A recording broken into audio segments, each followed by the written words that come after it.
Hey guys, I'm Nathan from Harrison Audio, and I'm going to show you how to take the Mastering EQ plugin to go from a stereo mix to a radio ready master. So what we have here on the screen is the Mastering EQ from Harrison Audio, and the main features of this plugin is a 31 band equalizer that you can really dial in just individual bands, but at the top of each band is nice and flat.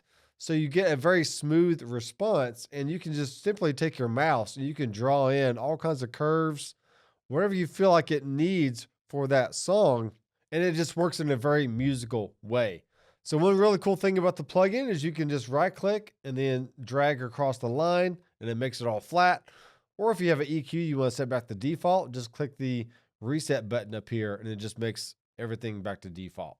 It does come with a high pass and low pass filter. And it has a RTA readout that can be either set to post or pre.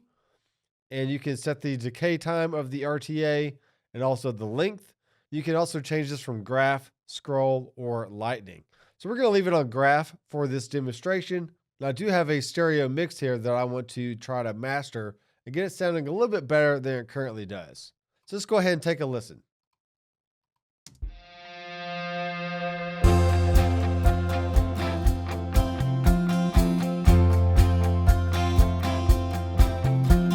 Sunrise, stripping down the darkness, street lights blinking off as we pass.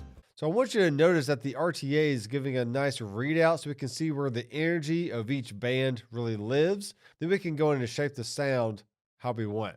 So since we do have a high pass filter and a low pass filter, I want to go ahead and start with those just to see what we can do to the outer edges of our frequency range, just to kind of tighten things up on the low end and the high end.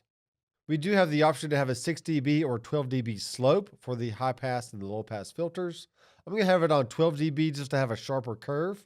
So let's listen to the on-off example here of what it's really doing to the low end. And in some monitoring systems where you might have a sub, you may want extra low end like this. But with me listening on the headphones, I like to dial out some of the low end just to get a tighter response.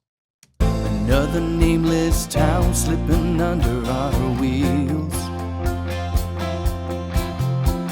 Okay, so here it is with it off. All we got in the back of my 67. And here it is with it on. All we got in the back of my 67. Okay, so it's a small change, but it kind of cleans up the low end there. Let's do the same thing for the high end now. I'm also going to make this 12 dB slope. All we got in the back of my 67. No maps for the path that we're treading. I know we ain't got a lot. We got a strong. Let's AB the high pass filter as well. So here it is with it off.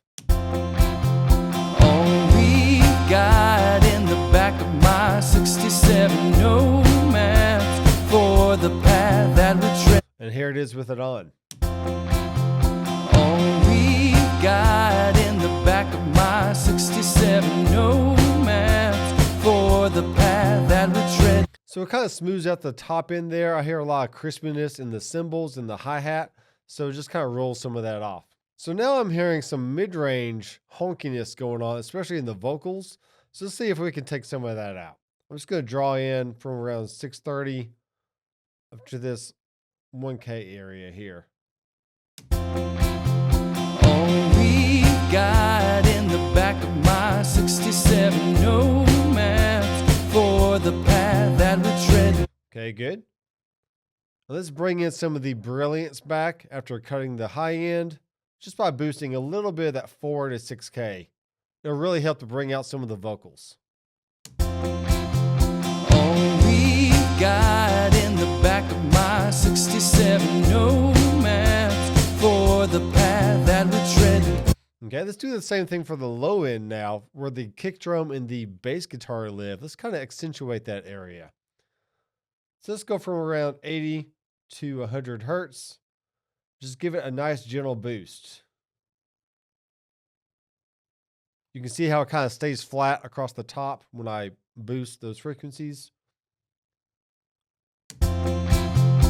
All we guide in the back of my 67 Nomads for the path that we're treading. I know we ain't got a lot. We're going to listen to this now with the plugin off and then with the plugin on without me interrupting. And I'll probably go back and forth a few times. All we got in the back of my 67 Nomads for the path that we're treading. I know we ain't got a lot. We got a strong wind pushing on our backs, rolling down the tracks of our destiny. We got the stars always reaching for us, ringing out a chorus of you and me.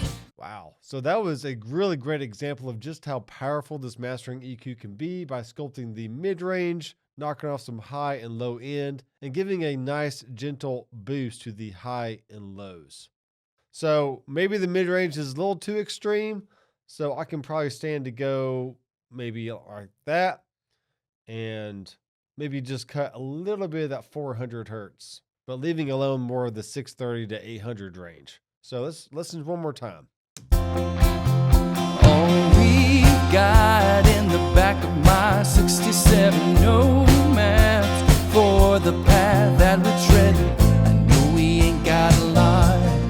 We got a strong wind pushing on our backs, rolling down the tracks of our destiny. So that's just a very short example, but you can hear that you can drastically change the sound of your final master just by some small boosts and cuts throughout the different frequency ranges and really find the perfect sound that you want for your track. So right now we have a sale for the mastering EQ. It's only $19. Be sure to check it out on harrisonaudio.com. And as always, I'm Nathan from Harrison Audio. I'll see you in the next video.